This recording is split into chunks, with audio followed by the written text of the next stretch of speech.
Nós todos estamos muito vocacionados por resultado, quer no desporto, quer no mundo dos negócios. No final tem que haver resultados. E o que eles procuram muito em termos individual, como é que tu consegues superar-te, como é que tu consegues comprometer com algo. E por outro lado, muitos trabalhos em equipa. No futebol, por exemplo, temos de trabalhar em equipa para ter resultados. E pelo feedback que eu tenho tido, que eles conseguem fazer aqui um paralelismo muito forte. O meu nome é André Leonardo e no podcast Orador de Elite falamos sobre comunicação, desvendando os segredos para que possas impactar em público. O medo de falar, a falta de confiança, de clareza, de organização ou até a prática deixam de ser um problema. Aqui tens tudo o que precisas para te tornares um comunicador eficaz e que faz acontecer.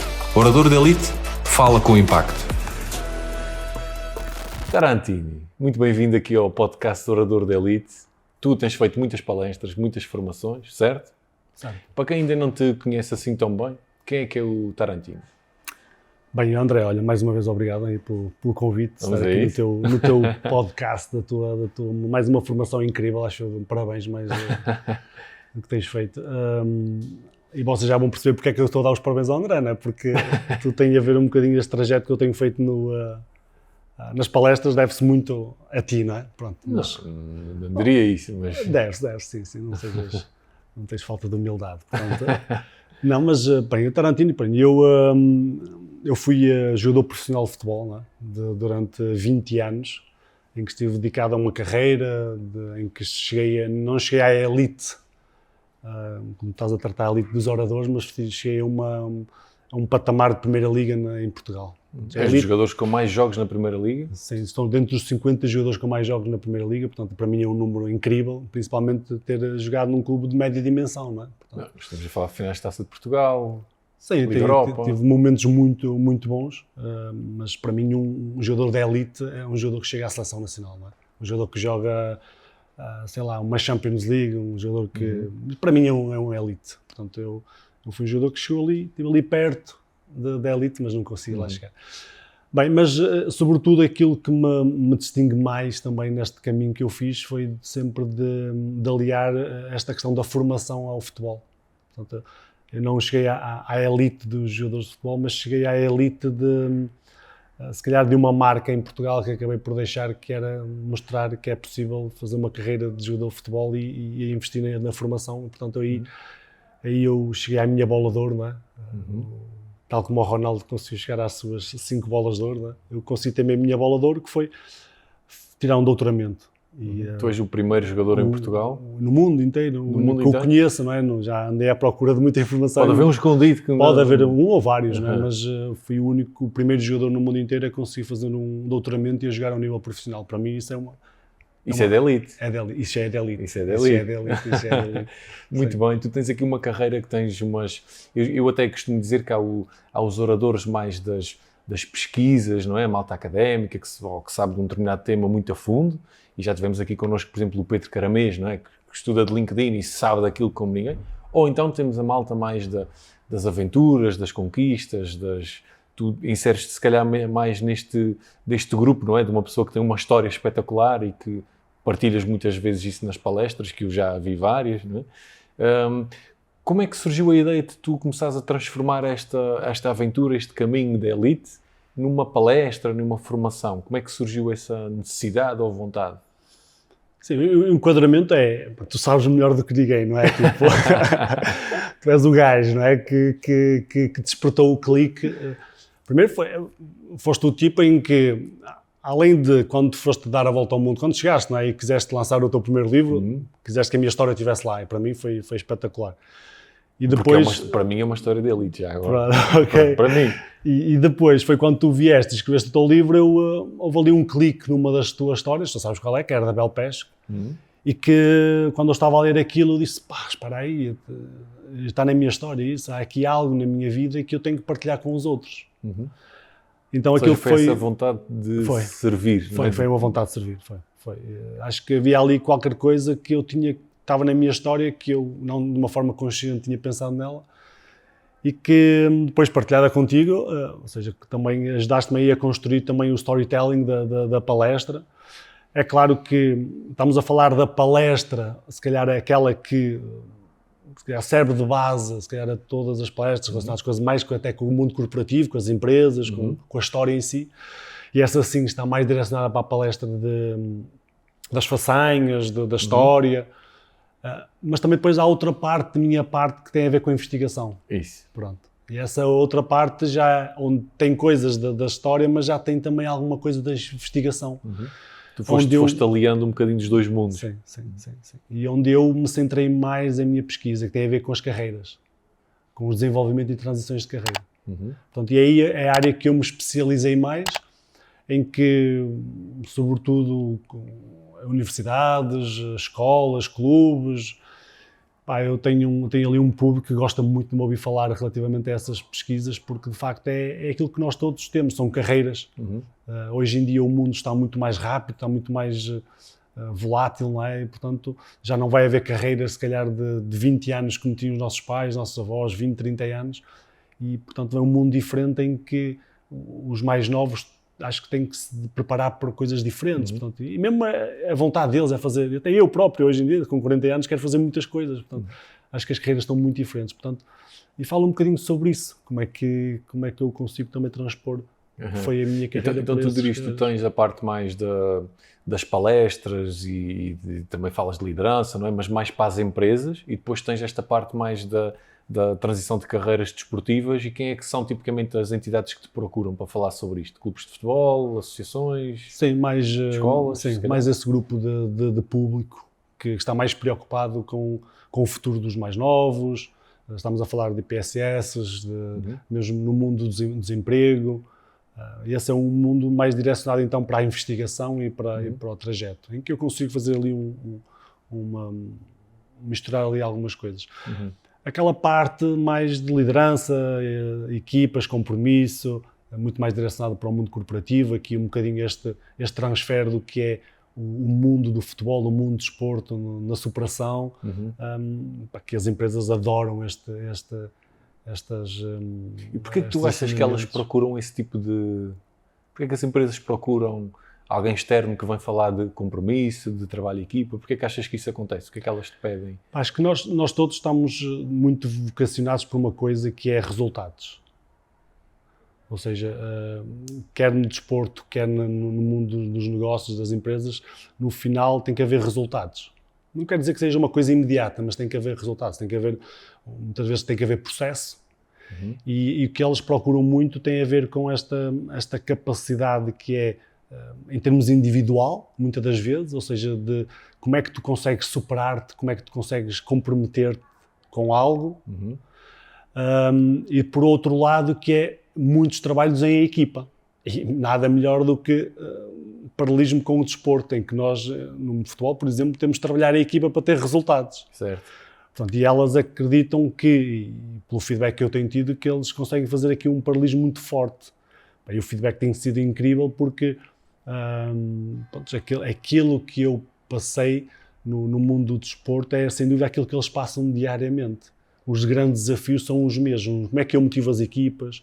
Como é que eu crio compromisso nas equipas? Ligação entre os membros das equipas. Como é que eu crio ligação entre os membros das equipas? Portanto, e tudo isto é uma preocupação das empresas. E pronto, é por isso que ele também me procura. E é um trabalho de giro e algo que eu nunca imaginei fazer. Porque se não houvesse esse clique para eu um dia transformar isto numa empresa, ainda me lembro da primeira empresa em que fui, que foi a Paladino, foi... Lembro-me de um trajeto incrível desde aí até aqui, portanto, não pensava mesmo. E tu usas, eu também já vi muitas palestras, não vi muitas, mas já vi algumas, vi ali no início e vi agora até há relativamente pouco tempo e é super interessante ver. Mais pequena, não é? Ver uma diferença, até dá vontade, não é? E eu lembro-me quando a gente estava até no início a preparar a primeira palestra, senti, acho que nunca me disseste diretamente, mas senti algum desconforto, tipo, seja uma palestra e como é que vai ser, e sentia se estavas ali desconfortável. E eu lembro-me de dizer assim, estás habituado a jogar para estádios com 50 mil pessoas, estás agora preocupado com isto, mas é diferente?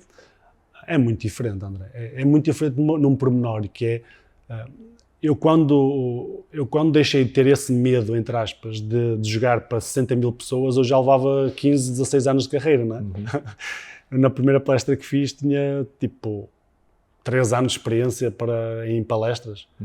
Então, quando vamos para a primeira... Quase tudo em escolas, não é? Era Exatamente, ou seja, quando começo no mundo mais corporativo, Com outro tipo de valores também, tipo a de valores, responsabilidade. a responsabilidade, Okay. mesmo as próprias mensagens.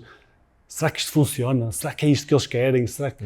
Pá, e no final é como tu dizes, quando tu acabas a palestra e depois vês o feedback da malta, tipo, isto resulta. Então quando tu sentes que resulta, ficas muito mais tranquilo na mensagem que estás a passar. E depois é uma questão de treino, de preparação, novamente de ir à luta, porque pá, não há hipótese. Eu lembro do primeiro jogo que eu fiz no estádio, por acaso foi no Estádio da Luz, por exemplo, com 60 mil pessoas. Bom, é um bom lugar para se jogar futebol. Mas seja em qualquer um deles, mas com tanta gente foi lá, foi no Estádio da Luz. Pá, a primeira vez o impacto que eu tive foi, eu não ouvia mais nada, eu só ouvia o público, tipo, o jogo a acontecer e aquilo estava no meu ouvido. Só tempos mais tarde, passar por aquilo, é que aquilo tornou-se uma normalidade. E com as palestras é igual. As pausas, o olhar. Eu lembro-me, por exemplo, de uma palestra que eu tive numa empresa. Se aquela palestra tivesse sido a minha primeira palestra, pá, eu calava-me e ia-me embora. Porque até nisso nós temos que perceber o que é que está a acontecer daquele lado, que é... Pá, o que é que está acontecendo naquelas pessoas? Estás a deixar aquela mensagem. Tu estás a falar e estás a ler ao mesmo tempo. Estás a ler ao mesmo tempo. E se eu não tivesse já esse cuidado de ler, tu pensavas que aquilo estava a correr mal. Mas, de facto, o que estava a acontecer era ali. Tu estavas a falar com pessoas, por exemplo, com 60 anos, coisas que provavelmente eles estão a imaginar. Porquê é que eu não fui diferente na minha vida? Porquê é que eu não mudei? Ou seja, não quer dizer que eles não estão a gostar, eles estão a absorver à sua maneira. Da sua maneira. Então, tu acabas por ter públicos completamente diferentes. Eu acredito que isso acontece também a ti, que é, tu nunca sabes o que é que vai acontecer. Sim. Nunca sabes. No fundo, tu estás preparado para uma coisa, mas nunca sabes o que vai acontecer. Tens ali um controle mais ou menos da situação, mas... Tentas controlar o que podes, não é? Se o projetor está a funcionar, se não está, mas a gente nunca sabe bem qual é o estado de espírito que chega. Exatamente. Eu, por exemplo, não numa palestra corporativa, mas, por exemplo, quando eu estou a falar para os mais novos, eu costumo-lhes dizer assim, quando começo uma palestra, eu vou-vos dar aquilo que vocês me retribuírem. Portanto, quanto mais vocês me retribuírem, mais eu vou-vos dar. E no mundo corporativo é igual. Se tu sentes que aquilo está a andar, aquilo parece que estás a jogar um jogo da Champions. Agora, se aquilo não está a correr bem da forma como está, ou estás a ler, ou tu mudas, ou acabas por aquilo ter um controle sobre ti muito negativo. Então deixas-te de levar e o ramo-ramo as coisas. E a experiência também dá-te essa capacidade de gerir isso, não é? E de virar o caminho se sentes que não está a ir. Tipo, se não é por aqui, que vamos para o outro lado. Mas tu disseste uma coisa importante, é que isso também só se conquista, por muito treino que existe em casa, só se conquista no terreno, só se conquista indo para o palco. Sim, não há hipótese. É a única forma de nós conseguirmos melhorar. Eu acho que às vezes, e nisto tudo, eu não sei se tens também essa ideia, que é nós no fundo treinamos a palestra, não é? Aquilo como ouvi também há poucos dias no Masterclass, tu acabas por saber que a palestra está ali, 70% da palestra está ali, não é? Depois são ajustes, mas no fundo tu muitas vezes tens que sair fora da palestra e olhar para cima dela e perceber o que é que está a acontecer, o que é que modificou, o que é que eu posso mudar. E acho que essa capacidade de nós às vezes sairmos e mudarmos é desafiante, é importante acrescentar outras coisas, acrescentar valor à palestra. Eu sei que tu, por exemplo, usas muito ou algum humor, não é um stand-up comedy, não é isso. Não é a minha praia. Mas tu introduzes algum humor ao longo da intervenção. Que papel é que tem o humor também nas tuas palestras? Porquê é que o fazes? Imagina, eu acho que ali, em termos se fosse a quantificar, há ali 5, 6 momentos de humor, que eu sei que aquilo vai funcionar. Pode não funcionar com aquele grupo, ou eu não estou num dia menos bom, mas aquilo é bom para agarrar o público, Cria ligação. E isso, para mim, é muito importante e acaba por... Há alturas que funcionam melhor do que outras, não é? Com grupos, mas é mesmo assim, mas acaba por criar mais ligação com o público. E acho que outra das coisas importantes na palestra, eu sinto isso, e quando tu foste uma das pessoas que me ajudou muito nisso, mais uma vez, que foi abrir momentos na palestra e não fechá-los, e fechá-los muito mais à frente. O storytelling, né, obviamente, que é isso mesmo, e isso é incrível. As pessoas adoram esses momentos. Explica melhor essa parte de abrir momentos e fechar, porque quem está em casa pode não estar... Sim. no fundo, os altos e baixos da palestra, não é? Ou seja, tu, imagina, podes estar a contar uma coisa num determinado tempo, em termos cronológicos, da minha vida, da minha infância, e contas ali, mas não fechas logo ali o que é que vai acontecer no futuro. E depois há um certo momento lá à frente que voltas àquele tema. Lembras-te que eu disse, não sei o quê? Lembras-te daquilo que eu disse? Ou até tu enfatizas tanto aquele momento que à frente basta dizer uma palavra que o pessoal vai se ligar logo lá atrás. E aquilo funciona, é incrível. E eu ando sempre à procura disso, sabes, na minha palestra, que é coisas que estão abertas e depois quero fechá-las. Tu também usas nas tuas palestras, usas muitas histórias e fazes muito um paralelismo entre o desporto e o mundo corporativo, ou escolas, ou... Tu tens alguma forma de ir registando e escrevendo e não perdendo as histórias? Se te lembras de uma boa história que te aconteceu no balneário ou com o treinador, tu escreves ou deixas um bocado e depois logo inseres na palestra ou não? Como é que... Eu agora já o faço, mas antes não fazia. Eu, se tivesse que voltar atrás 20 anos, eu tinha escrito muito mais coisas que... Porque as histórias trazem, têm sumo atrás, não é? Tem mensagens fortes. E esse foi uma das coisas que tu me ajudaste muito, que foi, eu contava-te uma história, aliás, tu até lançavas-me um desafio de um ensinamento e eu ia lá atrás tentar buscar. E eu falava-te e tu, estás a ver, é isso mesmo, está aí a história, então agora conta mais da história. Então eu começava a contar a história e todos os dias me lembrava de um certo pormenor. E isso é importante, às vezes temos essas pessoas, porque nem todos somos iguais. Há pessoas que são incríveis a relembrar coisas. Eu não sou uma pessoa sou muito maus com caras e tudo mais. Se amanhã te passares na rua eu conheço, mas há pessoas que eu, infelizmente... depois também é tanta gente. É muita gente, sim. Então numa palestra, às vezes 200 ou 300 pessoas, é incrível, como é que de um ano depois te vais lembrar? É difícil, não é? É difícil, mas é giro porque quando nós falamos... Ainda bem que eu queria ter mais tempo contigo, não é? Porque tu fazes-me pensar, recordar essas histórias, sabes? E essas histórias é que, de facto, são as histórias importantes para as palestras. No fundo, são aquelas que alimentam a palestra, porque, no fundo, tu queres deixar um ensinamento e se as histórias forem boas, melhor o ensinamento vai ser lançado. Sim, no fundo, a história serve para a gente... A pessoa está ali, está agarrada a uma determinada história e depois atrás tem uma mensagem que é também aplicada. Eu nunca me esqueço daquilo que tu falavas, são histórias da Disney, portanto, no fundo são os altos e baixos da Disney que nós todos os dias levamos e os melhores filmes que temos, não é? Fazem chorar e fazem rir. E no fundo é isso, ligar relativamente aos ensinamentos e depois direcionar para aquelas empresas, efetivamente, quais são as mensagens que gostavam. Portanto, é aí que eu também depois entro, aí pedem mais isto, pedem mais aquilo, vou buscar mais aquela história, e é muito giro. Até hoje nunca ninguém ficou insatisfeito. Eu também normalmente costumo dizer, se vocês não gostarem, não esqueçam, nem me paguem, portanto, até hoje pagaram sempre. Diz-me uma coisa, tu tens as palestras, não é? Também tens os teus livros, certo? Das aulas na faculdade. Tu notaste, uma das coisas que eu falo muitas vezes é a importância da gente se posicionar e de juntar ao ser palestrante, que é muitas vezes até um clichê, até muitas vezes é uma coisa mal vista, olha, isto agora já dá palestras. Tu juntares isso a um livro, a uma universidade, e se sentiste alguma diferença no posicionamento e na procura das empresas, ou na credibilidade, ou não? Sim, sentes isso, claro que sentes, ou seja, tu acabas por ter acrescentar valor, não é? Tu já és o tipo que já escreveste 2 livros, já és o tipo que dá aulas na faculdade, é um tipo que estuda aquilo mais a sério, já não é só um tipo que se lembrou, agora vamos fazer uma palestra o feedback que eu tenho é que tudo o que tu possas acrescentar que tenha valor vai ser melhor para a palestra. Eu, por exemplo, uma das grandes, já estou aqui a lançar, uma das coisas que eu gostava muito que acontecesse na minha vida, porque também eu ando à procura do meu caminho, não é? Andamos todos, de uma forma ou de outra. Uma das coisas que eu, quando estava a acabar de jogar futebol, eu queria ser treinador de futebol. Era uma das coisas que eu já tive uma experiência como treinador adjunto, mas uma das coisas que eu quero mesmo é ser treinador principal de futebol para poder ter ainda mais valor para usar nas palestras. Eu estou-me a ver perfeitamente a treinar uma equipa, sei lá, da Champions League e a seguir continuar a fazer palestras. E para mim isso é, mais uma vez, o servir, entendes? E eu Ou seja, sei a quantidade de histórias que vais conseguir recolher para depois passar às pessoas. Aliás, uma das coisas que eu... Engraçado.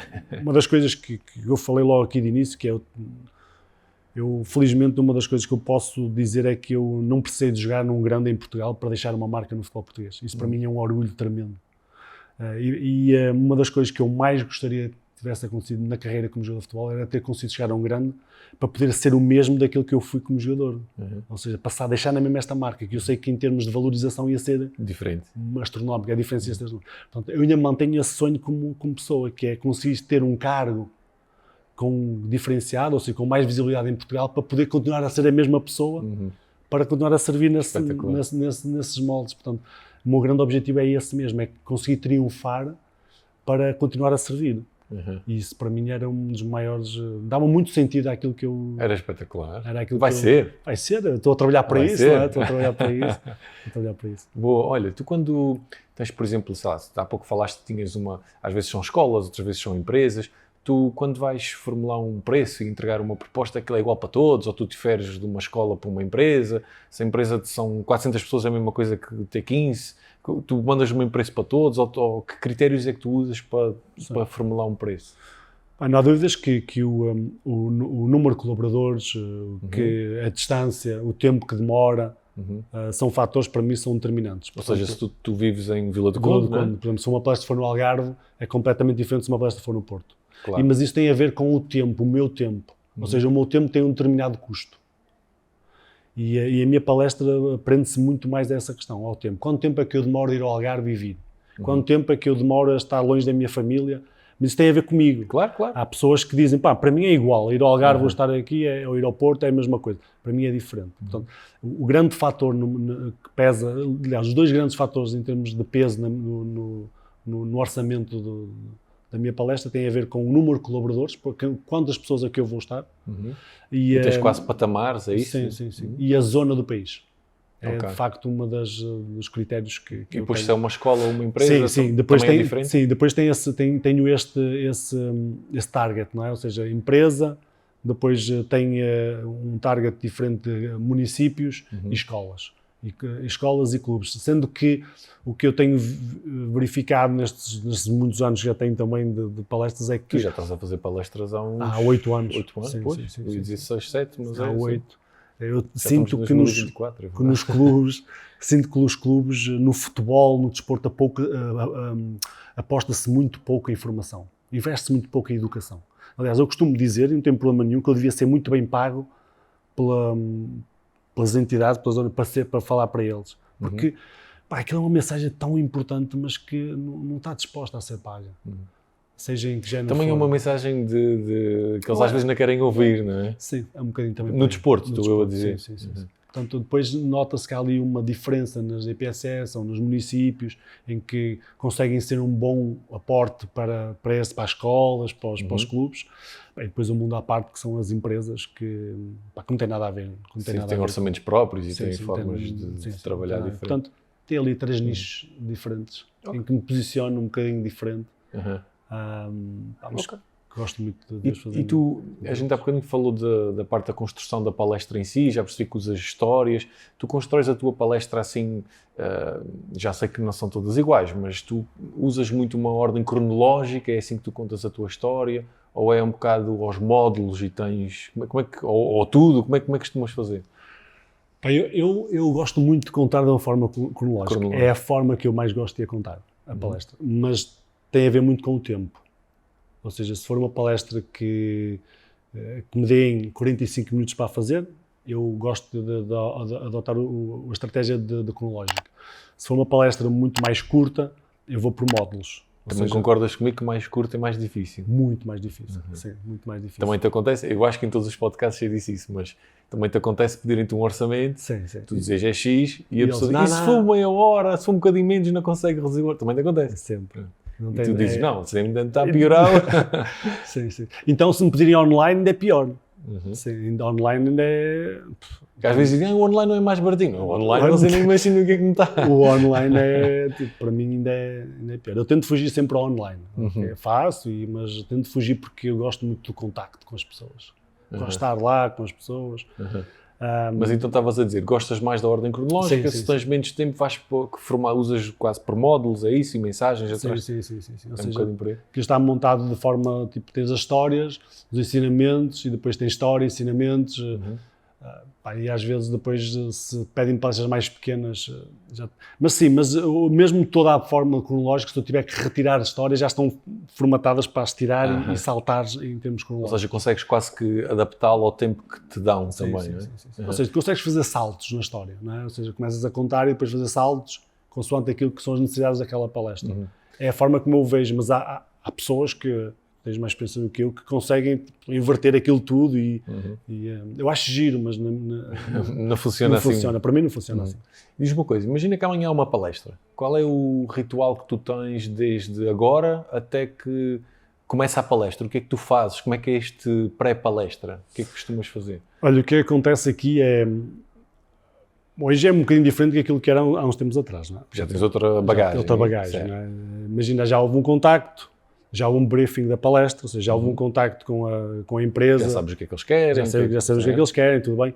No dia anterior, já vou olhar para a palestra, já, obviamente não é só no dia anterior, mas olho para a palestra, perceber em termos de formatação da apresentação, como é que ela está, e depois no fundo eu faço novamente um treino para encadear Faz tudo. um treino final no dia antes. Faz um treino final no dia antes. Aliás, e também aproveito o caminho para a palestra para ir treinando, para ir lembrando coisas em termos de voz, em termos de algum treino. Vais no carro a falar sozinho. O carro a falar alguém sozinho. Passar ao teu lado tipo, pensa que estás maluco. Sim. Okay. E aliás, a maior parte das grandes ideias que eu tenho aparece quando estou a conduzir, portanto, gosto de palestras quando são longe para... Vais a pensar. Vou a pensar, mas esse é aquilo que eu faço no dia anterior, pego mais a sério naquilo.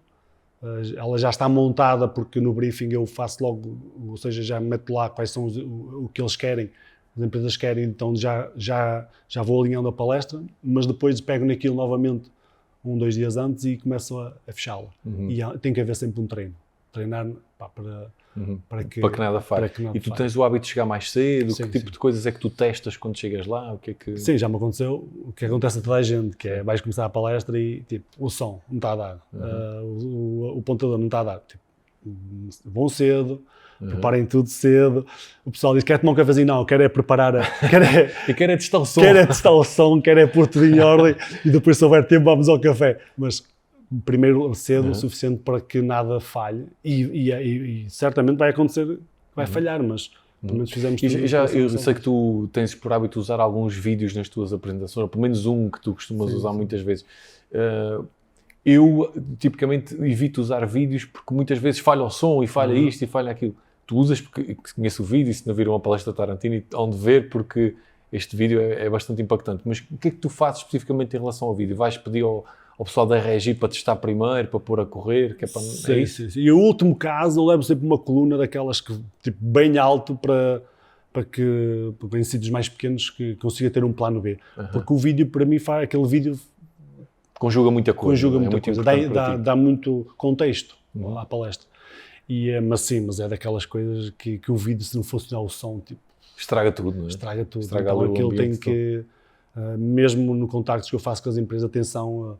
apesar de eu saber que muitas das vezes dizem que sim, mas que não estão a pensar nada disso. Ou seja, tu mandas quase uma lista de material a ter cuidado, ou que tu precisas. Sim, mas depois no final eles dizem que sim, mas no dia já não são eles responsáveis por aquilo, são outras pessoas. Portanto, eles estão ali para fazer outras coisas. Portanto, tens de falar com aquelas pessoas que estão ali na Regi e que realmente estão a meter a mão na massa sobre É porque o pessoal da Regi distraído estraga-te uma palestra completamente. Fácil.